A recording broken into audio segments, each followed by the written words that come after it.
Hello అండి. అందరికీ నమస్తే. బాగున్నారు కదా? Welcome to Yog stack. Thank you so much. Um, same request అండి. ఎవరైనా ఫస్ట్ టైం వచ్చినట్టుంటే ప్లీజ్ సబ్స్క్రైబ్ చేసుకోండి. అలాగే నా వీడియోస్ నచ్చితే మాత్రం మీరు లైక్ చేయండి, ఒక నలుగురికి షేర్ అయితే చేయండి. ఇంకా ఇవాళ టాపిక్లోకి వెళ్ళే ముందు ఒక చిన్న రిక్వెస్ట్. యాక్చువల్గా నేను చాలా ఓపికతోటి చాలా ఇన్ఫర్మేషన్ గ్యాదర్ చేసి రకరకాల న్యూస్ పేపర్లు చదివి లేకపోతే ఇలా మన వెబ్సైట్స్ చూసి అక్కడిక్కడ నేను ఒక చిన్న వీడియో 10 minutes వీడియో చేయడం కోసం నేను చాలా ఇన్ఫర్మేషన్ గ్యాదర్ చేయాలండి. అది మీరు అర్థం చేసుకోండి. ఎందుకు చెప్తున్నానంటే బేసిక్గా చాలామంది ఇప్పుడు 15 minutes వీడియో ఒకటి పెడితే దాని యావరేజ్ డ్యూరేషన్ ఒక 5 minutes ఉంటుంది. అంటే మిమ్మల్ని నా వీడియో మొత్తం చూడమని నేను అనట్లేదు, కానీ వీడియోలో నేను ఏ పాయింట్ అయితే కవర్ చేశానో ఆ పాయింట్ మీరు ఫాస్ట్ ఫార్వర్డ్ చేసినప్పుడు, లేకపోతే 2xలో చూసినప్పుడు, లేకపోతే ఇలా ఇలా కొట్టుకుంటూ చూసినప్పుడు మిస్ అయిపోతుంది. మళ్ళీ కింద కామెంట్స్లో సేమ్ క్వశ్చన్ అడుగుతున్నారు. నేను విజిట్ వీసా గురించి పెట్టిన దాంట్లో చాలా వీసా అపాయింట్మెంట్స్ అని ఇంకోటని పెట్టిన వాటిలో నేను ఆల్రెడీ కవర్ చేసిన పాయింటే మళ్ళీ కింద అడుగుతున్నారు. సార్ దీని గురించి చెప్పండి, దాని గురించి చెప్పండి, దాని గురించి. సో నేను మీ కామెంట్లో రిప్లై కూడా ఇచ్చాను. నేను ఆల్రెడీ పాయింట్ కవర్ చేశానండి, మీరు మిస్ అయిపోయి ఉంటారు, మళ్ళీ ఒక్కసారి వీడియో చూడండి అని. ఎందుకంటే నాకు తెలుసు, ఎందుకంటే ఇప్పుడు ప్రజెంట్ జనరేషన్లో బోల్డ్ అని ఉన్నాయి చూడడానికి మనకి.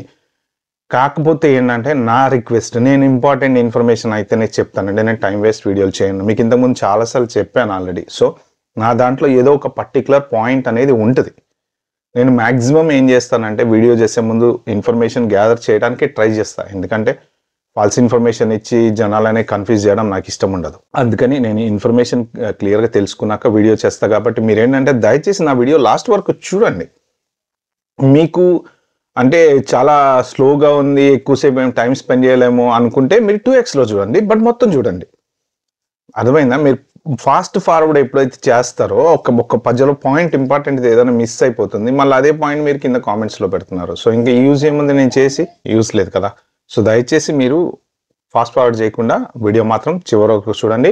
సో ఇంపార్టెంట్ టాపిక్ ఇవాళ మనం కవర్ చేసుకునేది ఏంటి అంటే, నేను ఆల్రెడీ ఒక వీడియో పెట్టాను కదండి, 2000 అపాయింట్మెంట్స్ క్యాన్సిల్ అయినాయి, మన యుఎస్ ఎంబసీ వాళ్ళు క్యాన్సిల్ చేశారు అని చెప్పి. ఎస్, దాని గురించి నేను కొంత ఇన్ఫర్మేషన్ డిగ్ చేశాను. అసలు అది ఎందుకు జరుగుతుంది, ఏమైంది, ఏంటి అనేది.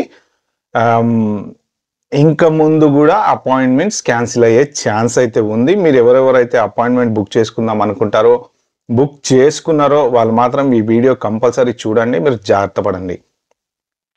ఓకే, ఏంటంటే బేసిక్గా వాళ్ళు ఇది ఎప్పటి నుంచో దీని మీద ఎంక్వైరీ అనేది జరుగుతుంది. అదేదే జనరల్గా ఏమన్నట్టు ట్రంప్ వచ్చారు కాబట్టి టక్కన వాళ్ళు అపాయింట్మెంట్ క్యాన్సిల్ చేస్తున్నారు. ఇప్పుడు తుమ్మినా ట్రంపే, దగ్గినా ట్రంపే, ప్రతిదానికి ఆడి మీద తోసిపాడేస్తున్నారు ట్రంప్ మీద. సో బేసిక్గా ఇదేంటంటే ఎప్పటి నుంచో జరుగుతుందని, సిస్టమ్ని మిస్యూజ్ చేసుకోవటం అనేది మనోళ్ళకి తెలిసినంత గొప్పగా వేరే ఎవరికి తెలియదు. సో ఎన్ని రకాలుగా ఇప్పుడు ఏజెంట్లు కానీ వాళ్ళు కానీ, ఈవెన్ దొడ్డిదారులో ఇల్లీగల్గా అమెరికా పంపించే వాళ్ళని కూడా 40-50 లక్షలు తీసుకుంటున్నారంట ఏజెంట్లు. సో ఈ మిడిల్ మ్యాన్ వ్యవస్థ వలన ఒక జెన్యూన్గా ఉండే పర్సన్కి చాలా కష్టాలు వస్తున్నాయి. బేసిక్గా ఏం జరిగింది అంటే, చాలామంది ఇప్పుడు ఇండియాలో ఉండి యుఎస్లో H1 వచ్చి వెళ్ళాలనుకునే వాళ్ళు కానీ, లేదు ఒక కంపెనీ ప్రాజెక్ట్స్ మీద L1 తీసుకొని యుఎస్ రావాలనుకునే వాళ్ళు కానీ, లేదు ఆల్రెడీ H1 అయిపోయి ఎక్స్పైరీ అయిపోయి అపాయింట్మెంట్ తీసుకొని బుక్ చేసుకుందాం అనుకునే వాళ్ళు, వీళ్ళందరూ ఏంటంటే ప్రతి వాళ్ళకు కూడా ఇమ్మీడియట్ అపాయింట్మెంట్ కావాలి. కానీ ప్రజెంట్ సిచ్యువేషన్లో అపాయింట్మెంట్ బుక్ చేసుకుంటే 300 days అంటారు, 800 days అంటారు, లేకపోతే 1 year అంటారు. విజిట్ వీసాకు కూడా బోల్డ్ అంత టైం గ్యాప్ అయితే వచ్చింది. యాక్చువల్గా ఇది బైడెన్ టైంలో కూడా టైం గ్యాప్ అనేది ఉంది. దీని మీద మోడీ కూడా బైడెన్ వాళ్ళని రిక్వెస్ట్ చేశారు, యుఎస్ ఎంబసీని. చైనా వాళ్ళకైతేనేమో 2 daysలో అపాయింట్మెంట్ దొరుకుతుంది, మా ఇండియా వాళ్ళకైతే కనీసం 1 year అయిన అపాయింట్మెంట్లు దొరకట్లేదు, విజిట్ వీసా అపాయింట్మెంట్లు దొరకట్లేదు అని చెప్పేసి మన Indian government, US government request కూడా చేసింది అపాయింట్మెంట్లు ఫాస్ట్ ట్రాక్ చేయమని. సో ఇప్పుడు మన ట్రంప్ వచ్చిన దానివల్ల జరిగింది కాదు, బట్ ఇప్పుడు ఈ స్కామ్ బయటకు వచ్చింది. వీళ్ళు దీని మీద ఎప్పటి నుంచో ఇన్వెస్టిగేషన్ అనేది స్టార్ట్ చేశారట, చేసి ఇప్పుడు బయట పెట్టారంట. బేసిక్గా ఏంటి అంటే, మీరు మీ అపాయింట్మెంట్ బుక్ చేసుకోవడం కోసం జనరల్ రూల్ ఏంటి అంటే, DS-160 మనం ఫామ్ ఫిల్అప్ చేసినప్పుడు మనకుండే యూజర్ నేమ్ పాస్వర్డ్ తోటి లాగిన్ అయిపోయి మనం స్లాట్ చెక్ చేసుకుని అపాయింట్మెంట్ బుక్ చేసుకుంటాం. సో మనకి కావాల్సిన స్లాట్స్ చెక్ చేసుకోవడానికి ఇంతకు ముందు అయితే నాకు తెలిసి మీరు 5 times 6 times లాగిన్ అవ్వచ్చు అనుకుంటా. ప్రెసెంట్ ఓన్లీ 3 times లాగిన్ అయ్యి చెక్ చేసుకోవచ్చు అనుకుంటున్నా. మరి నాకు క్లారిటీ తెలియదు, ఎవరైనా తెలిస్తే కామెంట్లో మెన్షన్ చేయండి. సో 3 times అనుకోండి, ఫర్ ఎగ్జాంపుల్ 3 times మీరు లాగిన్ అయ్యి స్లాట్ చెక్ చేసుకుంటారు. ఆ 3 times మీరు విత్ ఇన్ 1 hourలో లాగిన్ అయినా ఇంకా మీరు మళ్ళీ లాగిన్ అవ్వడానికి ఆప్షన్ ఉండదు. సో అది ఎప్పుడో మార్నింగ్ 4 o'clock అపాయింట్మెంట్స్ అన్ని రీషెడ్యూల్ అవుతూ ఉంటాయి, షఫల్ అవుతూ ఉంటాయి. మనకి పర్టికులర్ టైంలో ఏ టైంలో అయితే అది రీషెడ్యూల్ అయితే ఆ టైంలో మనం పడుకొని ఉండొచ్చు, ఆఫీస్లో ఉండొచ్చు, కుదరకపోయి ఉండొచ్చు. సో అందుకని ఏంటంటే చాలా మంది కూడా షార్ట్ కట్ తీసుకుంటారు. షార్ట్ కట్ తీసుకొని ఏజెంట్ల ద్వారా వెళ్తున్నారు అన్నమాట. సో ఎందుకు ఏజెంట్ల ద్వారా వెళ్తున్నారు అంటే దీనికి బోల్డని వెనకాల ప్రాబ్లమ్స్ ఉన్నాయి. ఇప్పుడు ఫర్ ఎగ్జాంపుల్ యుఎస్ కంపెనీకి ఎవడో ప్రాజెక్ట్ చేస్తున్నాడు, వాడికి L1 వీసా అప్రూవ్ అయింది, కానీ వాడు స్టాంపింగ్ వేయించుకోవాలి. స్టాంపింగ్ వేయించుకోవాలంటే ఏదైనా అపాయింట్మెంట్ బుక్ చేసుకుందామని ట్రై చేస్తాడు. అది ఎప్పటికో 6 నెలలకో 1 yearకో వస్తుంది. ఈలోపు ఇక్కడ ప్రాజెక్ట్ రన్ అవుతూ ఉంటుంది కదా, ఆల్రెడీ L1 మీద వెళ్ళిపోయినోడు ఉంటాడు. సో వాడిని అడుగుతారు, ఏంట్రా పరిస్థితి, మరి నీకు ఎన్ని రోజులు ఉంది అంటే నా స్టాంపింగ్ అయిపోవచ్చింది, మళ్ళీ వేయించుకోవాలంటే మళ్ళీ ఇండియా రావాలంటాడు వాడు. అప్పుడు వీళ్ళు ఏం చేస్తారంటే, నీకు స్టాంపింగ్ కాలేదు కదా, నువ్వు కొన్ని రోజులు వెయిట్ చేయి, అక్కడ వాడు ఆల్రెడీ యూఎస్లోనే ఉన్నాడు కదా, ఆ ప్రాజెక్ట్ వాడికి ఎక్స్టెండ్ చేస్తాము అని చెప్పి వాడి ప్రాజెక్ట్ ఎక్స్టెన్షన్ చేస్తున్నారనమాట. అంటే ఇక్కడ ఇప్పుడు ఎవరు లాస్ అవుతున్నారు, ఇక్కడ ఎవరైతే యుఎస్ వెళ్ళాలో ఆ ప్రాజెక్ట్ మీద వీళ్ళు లాస్ అయిపోతున్నాడు. వాడు గెయిన్ అవుతున్నాడా లేదా అనేది పక్కన పెట్టండి, పరిస్థితుల ప్రభావం. ఇప్పుడు కంపెనీకి ఏంటంటే నువ్వు నేను ప్రేమ అభిమానాలు ఇవన్నీ ఏం లేవు. కంపెనీకి కావాల్సింది ఏంటంటే ప్రాజెక్టు, డైలీ పేమెంట్, డబ్బులు. సో ఇవి వాళ్ళకి కావాల్సినవి. వాళ్ళు ఏంటంటే అక్కడ ఆల్రెడీ ఉన్నాడు కదా ఒక పర్సన్, వాడిని ఎక్స్టెండ్ చేసేద్దామని చెప్పి ఇలా ఈ H1 అయినా సరే, H1 వచ్చి కొంతమంది ఉంటారు కంపెనీ ట్రాన్స్ఫర్ అవుదాం అనుకుంటారు. వాళ్ళకి ఫస్ట్ టైం వెళ్ళే వాళ్ళకి స్టాంపింగ్ అవ్వాలి. స్టాంపింగ్ అవ్వాలంటే నియరెస్ట్ అపాయింట్మెంట్ దొరకట్లేదు. అప్పుడు ఏం చేస్తారు, ఈ షార్ట్ కట్ తీసుకొని ఈ ఏజెంట్ల దగ్గరికి వెళ్తున్నారు. ఈ ఏజెంట్లకి ఏం చేస్తున్నారంటే, మీ యూజర్ నేమ్ పాస్వర్డ్ వాడికి ఇచ్చి ఎప్పుడు అపాయింట్మెంట్ వస్తుందో వాడు టక్కన బుక్ చేసేరా అంటున్నాడు. కానీ ఇక్కడ one side of the coin story ఏంటంటే, మీరు మీ యూజర్ నేమ్ పాస్వర్డ్ ఏజెంట్కి ఇచ్చి, చాలా మంది చేస్తున్నారండి ఇది, యూజర్ నేమ్ పాస్వర్డ్ ఏజెంట్కి ఇచ్చి మీ అకౌంట్తో లాగిన్ అయ్యి బుక్ చేయమంటున్నారు. కానీ యాక్చువల్గా ఇది ఎంతవరకు కరెక్టు? వాడు ఒకవేళ మీ యూజర్ నేమ్ పాస్వర్డ్ కానీ మిస్యూజ్ చేసుకొని ఏదన్నా చేస్తే, ఇవి ఎవరెవరైతే యూజర్ నేమ్ పాస్వర్డ్లు ఇస్తున్నారో ఈ ఏజెంట్స్ అంతా ఏం చేస్తున్నారంటే, ఇప్పుడు కరెక్ట్గా నేను చెప్తాను అనమాట, బాట్ సిస్టమ్ అంటే ఏంటి, ప్లస్ ఏజెంట్స్ ఏం చేస్తున్నారు. సో ఈ ఏజెంట్లు వాళ్ళు ఒక డమ్మీ అప్లికేషన్ క్రియేట్ చేస్తున్నారు. క్రియేట్ చేసి యూజర్ నేమ్ పాస్వర్డ్ కోసం డమ్మీ అప్లికేషన్ క్రియేట్ చేస్తున్నారు. సో ఆ డమ్మీ అప్లికేషన్ తోటి లాగిన్ అయ్యి ఇప్పుడు వాళ్ళు కూడా చాలా రకరకాలుగా డ్రామాలు ఆడుతున్నారు. ఇప్పుడు శ్రీధర్ అనే అబ్బాయి పేరు మీద 15వ తారీఖు ఒక అపాయింట్మెంట్ బుక్ అయిపోయింది. వాళ్ళు యూజర్ నేమ్ పాస్వర్డ్ ఇచ్చారు ఈయనకి, ఏజెంట్కి. ఆ శ్రీధర్ అనే పేరు మీద అపాయింట్మెంట్ బుక్ అయిపోయింది. సో వేరే ఎవడో ఇచ్చి, అన్న నాకు అర్జెంట్ అన్న, నేను నీకు కావాలంటే 50,000 60,000 అయినా ఇస్తాను, నాకేం ప్రాబ్లం లేదు, నాకు ఇప్పుడు అర్జెంట్గా 1 weekలో అపాయింట్మెంట్ కావాలి అంటాడు. అంటే వాడు యుఎస్ నుంచి ఇండియా వస్తాడు, ఏదో హాలిడేకో ఎమర్జెన్సీ పని మీదనో దేని మీదనో వస్తాడు. వచ్చాడు, మళ్ళీ తిరిగి వెళ్ళలేడు స్టాంపింగ్ లేకుండా. అందుకని చెప్పి వీళ్ళు ఏంటంటే డబ్బు సంపాదించేటప్పుడు డబ్బు చల్లటం అనేది ఆబ్వియస్లీ కామన్. సో వీళ్ళు ఏం చేస్తున్నారంటే, ఏజెంట్కి 50,000 ఎంతో ₹1,00,000 మన అవసరం కదా, ఇప్పుడు మనకి కంపల్సరీ వెళ్ళాలి 1 weekలో, ఇచ్చేస్తున్నారు. వాడు ఏం చేస్తున్నాడు, పలానా శ్రీధర్ గాడి అకౌంట్లోకి వాడి యూజర్ నేమ్ పాస్వర్డ్ లాగిన్ అయిపోయి వీడి అపాయింట్మెంట్ని రీషెడ్యూల్ చేస్తున్నాడు. అంటే వీడికి ఆల్రెడీ నెక్స్ట్ మంత్ 18వ తారీఖు అపాయింట్మెంట్ బుక్ అయింది, కానీ వీడి ఏజెంట్ ఏం చేస్తున్నాడు, మిస్యూజ్ చేస్తున్నాడు. దాన్ని చేసుకొని ఈ అపాయింట్మెంట్ శ్రీధర్ అనేవాడిని రీషెడ్యూల్ చేసి కృష్ణ అనేవాడిని తీసుకొచ్చి అందులో ఇరికిస్తున్నాడు. సో అంటే ఈ ఏజెంట్ చాలా అపాయింట్మెంట్ని ఇటు నుంచి అటు జరిపి, అటు నుంచి ఇటు జరిపి, ప్లస్ వాడి దగ్గర యూజర్ నేములతో లాగిన్ అయిపోయి అట్లా రకరకాలుగా వాళ్ళు మిస్యూజ్ చేస్తున్నారు అనమాట. అపాయింట్మెంట్ రీస్కెడ్యూలింగ్ హెవీగా జరుగుతుంది అని చెప్పేసి వాళ్ళ ఇన్వెస్టిగేషన్లో చెప్పారు. నెక్స్ట్ ఇంకొకటి బాట్, రోబోట్. ఏంటి అంటే, ఇప్పుడు రకరకాల సాఫ్ట్వేర్లు వచ్చినాయి.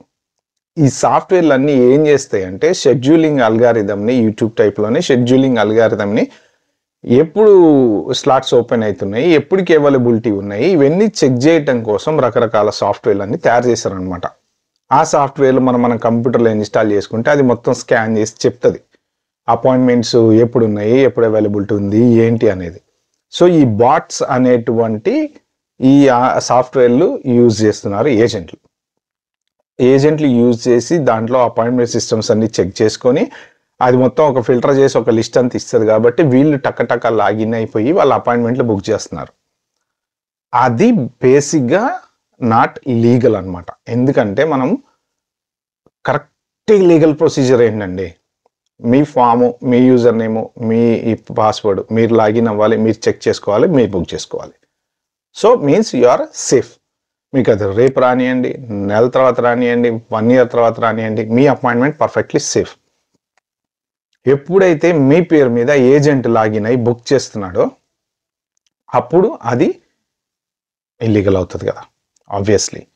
అని వాళ్ళకి ఎలా తెలుస్తుంది అంటే ఈ ఎవరెవరి యూజర్ నేమ్తో వీళ్ళు మనకు అల్గారిథంలోంచి డేటా పికప్ చేయటం పెద్ద విషయం కాదు కదా. ఇప్పుడు నా user name Yoganand, password XYZ, నేను లాగిన్ అయ్యాను. నేను లాగిన్ అయినప్పుడు ఒక 2-3 అపాయింట్మెంట్లు రీషెడ్యూల్ చేసేసాను అనుకోండి ఒకేసారి. అక్కడ డేటాబేస్ మొత్తం చెక్ చేసినప్పుడు ఈ పర్సన్ యూజర్ నేమ్తో లాగిన్ అయ్యి ఊరికే రీషెడ్యూల్స్ ఎక్కువ చేస్తున్నాడు. ఎందుకు చేస్తున్నాడు? ప్లస్ నాది నేను రీషెడ్యూల్ చేసుకుంటే వేరే. ప్రజెంట్ ఇంకొకటి ఏంటి, ఇప్పుడు 1 time రీషెడ్యూల్ చేసుకోవచ్చు. ఇంకా ఎక్కువ రీషెడ్యూల్ చేసుకోవాలంటే ఆబ్వియస్లీ పేమెంట్ అనేది చేయాలన్నమాట. సో ఎందుకు ఇన్ని రీషెడ్యూల్స్ జరుగుతున్నాయి అనేసి వాళ్ళ ఇన్వెస్టిగేషన్లో ఈ సాఫ్ట్వేర్లు వాడుకొని అపాయింట్మెంట్లు ఎన్ని ఉన్నాయనేది తెలుసుకుంటున్నారు వీళ్ళు. ప్లస్ అపాయింట్మెంట్లు రీషెడ్యూల్ చేస్తున్నారు. ఈ ఏజెంట్లు ఏం చేస్తున్నారంటే ఒక అపాయింట్మెంట్ ఇంకొకటికి అమ్మి డబ్బులు తీసుకుంటున్నారు అని వాళ్ళకి అర్థమైపోయింది అనమాట. సో ఈ అపాయింట్మెంట్స్ బాట్ సిస్టమ్ ద్వారా బుక్ చేశారు, ఏజెంట్స్ ద్వారా బుక్ చేశారు అని ఎలా తెలుస్తుంది వాళ్ళకి అంటే మీకు చిన్న క్లారిటీ ఇచ్చే ప్రయత్నం చేస్తా అండి. హైదరాబాద్ కుకట్పల్లిలో ఇంటర్నెట్ సెంటర్ ఉంది ఫర్ ఎగ్జాంపుల్. ఓకే, నేను ఏజెంట్, నేను ఆ ఇంటర్నెట్ సెంటర్లో కూర్చున్నా. కృష్ణ, రామ, నందు, XYZ, ABC ఒక 10 మంది వచ్చి నాకు యూజర్ నేమ్ పాస్వర్డ్లు ఇచ్చారు. నేను అన్ని మొత్తం పెన్ను పేపర్ పెట్టుకొని రాసి పెట్టుకున్నా. ఫస్ట్ నేను కృష్ణ యూజర్ నేమ్తో లాగిన్ అయ్యా, అపాయింట్మెంట్స్ చెక్ చేశా, ఓకే బుక్ చేశా. నెక్స్ట్ నేను రామాతో లాగిన్ అయ్యా, బుక్ చేశా. నెక్స్ట్ యోగానంద్తో లాగిన్ అయ్యా, బుక్ చేశా. లేకపోతే రీస్కెడ్యూల్ చేశా, లేకపోతే మార్చా, లేకపోతే క్యాన్సిల్ చేశా. సో ఈ యాక్టివిటీ ఏదైతే ఉందో ఎక్కడి నుంచి రన్ అవుతుందండి? ఒకే కంప్యూటర్ నుంచి రన్ అవుతుంది. ఆ ఒక కంప్యూటర్కి ఒక IP అడ్రస్ ఉంటుంది. సో వీళ్ళు చేసిన ట్రాకింగ్ సిస్టంలో తెలిసేది ఏంటి అంటే ఈజీగా కంప్యూటర్ తెలుసుకోవాలంటే ఏముంది, ప్రపంచంలో ఎక్కడున్న కంప్యూటర్ అయినా కానీ IP అడ్రస్ ద్వారానే ట్రేస్ చేస్తారు. ఈ పర్టికులర్ IP అడ్రస్ ఉన్న కంప్యూటర్ నుంచి ఇన్నిసార్లు ఇన్ని అకౌంట్లు, రోజుకి 15 అకౌంట్లు లాగిన్ అవుతున్నాయి. అలా ఎలా అవుతున్నాయి? జనరల్ రూల్ ఏంటి అంటే ఇప్పుడు మా ఇంట్లో నేను లాగిన్ అవుతాను, నా IP అడ్రస్ ఉంది, 10 సార్లు లాగిన్ అవుతా, 20 సార్లు లాగిన్ అవుతా, సిస్టమ్ అలౌ చేస్తే నో ప్రాబ్లం. ఎందుకంటే ఒకటే IP అడ్రస్, ఒకటే అకౌంట్. మీరు అక్కడ గుర్తుపెట్టుకోండి, ఒక్కటే అకౌంట్. యోగానంద్ లాగిన్ అయ్యాడు, 10 times అయ్యాడు, 20 times అయ్యాడు, 100 times అయ్యాడు. ఎస్, అపాయింట్మెంట్ చెక్ చేసుకోవడానికి నేను లాగిన్ అయ్యా, తప్పేముంది? రేపు లాగిన్ అవుతా, ఎల్లుండి లాగిన్ అవుతా, కానీ ఓన్లీ ఒకటే అకౌంట్, యోగానందే లాగిన్ అయ్యాడు. కానీ ఈ ఇంటర్నెట్ సెంటరు 10.20.30.40. IP అడ్రస్కి యోగానంద్ లాగిన్ అయ్యాడు, కృష్ణ లాగిన్ అయ్యాడు, రామ లాగిన్ అయ్యాడు, సంధ్య లాగిన్ అయింది, స్వర్ణ లాగిన్ అయింది, ఇంకోళ్ళు బోల్డ్ మంది లాగిన్ అయ్యారు. సో ఇంతమంది లాగిన్ అవుతున్నారు కాబట్టి వాళ్ళకి అర్థమైంది ఏంటంటే పర్టికులర్ పర్సన్ ఏజెంట్ అనేవాడే మిస్యూజ్ చేస్తున్నాడు అనేది అర్థమైంది అనమాట. మీకు ఇప్పుడు క్లియర్గా అర్థమైంది కదా లాజిక్. మీ అకౌంట్ నుంచి మీరు 100 సార్లు లాగిన్ అయినా ప్రాబ్లం లేదు ఒక IP అడ్రస్ నుంచి. కానీ ఒకే IP అడ్రస్ నుంచి 100 మంది యూజర్ నేమ్ అకౌంట్స్ పాస్వర్డ్ తోటి లాగిన్ అయితే ఈజీగా తెలిసిపోద్ది. అమెరికా వాళ్ళు ఇట్లాంటి పట్టుకోవటంలో సిద్ధహస్తులు. మీకు తెలుసు కదా వాళ్ళకున్న టాలెంట్. ఇప్పుడు ఈ యుద్ధాలు జరుగుతున్నాయి కదా, వీళ్ళు ఇక్కడ నుంచి ఇన్ఫర్మేషన్ ఇస్తారు. వాడి రాకెట్ లెఫ్ట్లో వెళ్తుంది ఏసై, వీడి రాకెట్ రైట్లో వెళ్తుంది ఏసై, వాడి రాకెట్ ఫ్రంట్లో వెళ్తుంది ఏసై అని. ఎంత ట్రాకింగ్ సిస్టమ్ ఉంటుందో వాళ్ళ దగ్గర పెంటగాన్లో. వీళ్ళు ఇక్కడి నుంచి ఇన్ఫర్మేషన్ ఇస్తే వాళ్ళు అక్కడ వేసేస్తున్నారు. ఇరాన్ వాళ్ళు మిసైల్స్ పంపించినప్పుడు కూడా అంతే జరిగింది. వీళ్ళు ఇక్కడి నుంచి ఇన్ఫర్మేషన్ ఇస్తుంటే left, right, front, back, east, west, north పట వాళ్ళు కొట్టేస్తున్నారు. అంటే ట్రాకింగ్ సిస్టమ్ వాళ్ళకి అంత పవర్ఫుల్గా ఉంటుందని చెప్పడానికి నేను ఎగ్జాంపుల్ చెప్పాను అనమాట. కాబట్టి మనమే జాగ్రత్తగా ఉండాలి. మనమే మన అకౌంట్లోంచి 100 సార్లు లాగిన్ అయినా ఎటువంటి ప్రాబ్లం ఉండదు. కానీ ఒకవేళ మీరు ఏజెంట్ యూజ్ చేసుకొని కనుక లాగిన్ అయ్యింటే మీరు అక్కడ ఇప్పుడు వాళ్ళు క్యాన్సిల్ చేయడం వలన ఈ అపాయింట్మెంట్ నెక్స్ట్ టైం మళ్ళీ మీరు రీబుక్ చేసుకుని వెళ్ళటం వలన ఇంపాక్ట్ పడే ఛాన్స్ అయితే ఉంటుందండి. అంటే అప్పుడు మనం మిస్యూజ్ చేసుకుని మనం వాడు అనుకుంటాడు కదా, సో దానివల్ల కొంత ఇంపాక్ట్ మనకు పడే ఛాన్స్ కూడా ఉంటుంది. సో అందుకనేసి వాళ్ళు ఈ 2000 అపాయింట్మెంట్స్ ఇన్ రాంగ్ వేలో ఏదైతే క్రియేట్ చేశారో ఆ రాంగ్ వేలో బుక్ చేసిన అపాయింట్మెంట్ క్యాన్సిల్ చేశారు. సో ఆ అపాయింట్మెంట్లో మరి విజిట్ వీసా వాళ్ళు ఉన్నారా, H1 వాళ్ళు ఉన్నారా, లేకపోతే ఏది F1 వాళ్ళు ఉన్నారా అనేది అయితే ఇంకా ఏ టైప్ ఆఫ్ అపాయింట్మెంట్స్ క్యాన్సిల్ చేశారో అని అయితే క్లారిటీగా వాళ్ళు చెప్పలేరు. బట్ ఎవరెవరైతే క్యాన్సిల్ అయి ఉంటుందో వాళ్ళకి ఈమెయిల్ వచ్చి ఉంటుంది కాబట్టి వాళ్ళకి తెలుస్తుంది అనమాట. సో ఏంటంటే బేసిక్గా వీళ్ళు బాట్ అనేది సాఫ్ట్వేర్ యూజ్ చేసి అపాయింట్మెంట్స్ ఏది ట్రాక్ చేయటం ఒకటి, ఎంబసీకి వాళ్ళ పాలసీ ప్రకారం అగైనెస్ట్, ప్లస్ ఏజెంట్ లాగిన్ అయ్యి బుక్ చేయటం అనేది కూడా వాళ్ళ పాలసీ ప్రకారం అగైనెస్ట్. సో వాడు ఏజెంట్ డమ్మీ అప్లికేషన్ క్రియేట్ చేసి దాంట్లో లాగిన్ అయ్యి అపాయింట్మెంట్ మళ్ళీ వేరే వాళ్ళకు బుక్ చేసుకోవడం బ్లాక్ చేస్తారు. వాళ్ళ అపాయింట్మెంట్లన్నీ డమ్మీ అప్లికేషన్ మీద బ్లాక్ చేసి ఏం చేస్తారంటే, ఇప్పుడు నేను వచ్చి 50,000 ఇచ్చి నాకు బుక్ చేయమన్నాను అనుకోండి, వీడు దాంట్లో లాగిన్ అయ్యి ఆ బ్లాక్ చేసిన అపాయింట్మెంట్ మూవ్ చేసి ఆ షెడ్యూల్ ఓపెన్ కాగానే టక్కన మీకు ఇస్తారనమాట. మీ దగ్గర 50,000 లక్ష రూపాయలే తీసుకుంటారు. సో ఇదంతా ప్రాసెస్ అనేది బేసిక్గా ఏజెంట్ వచ్చి మధ్యలో దూరి అపాయింట్మెంట్ బుక్ చేయడం అనేది రాంగ్ ప్రాసెస్. అందుకని చెప్పేసి అపాయింట్మెంట్ క్యాన్సిల్ చేశారు. సో ఇంకా ముందు కూడా అపాయింట్మెంట్స్ క్యాన్సిల్ అయ్యే ఛాన్సెస్ ఉన్నాయి అని చెప్పి అయితే వాళ్ళు చెప్తున్నారు.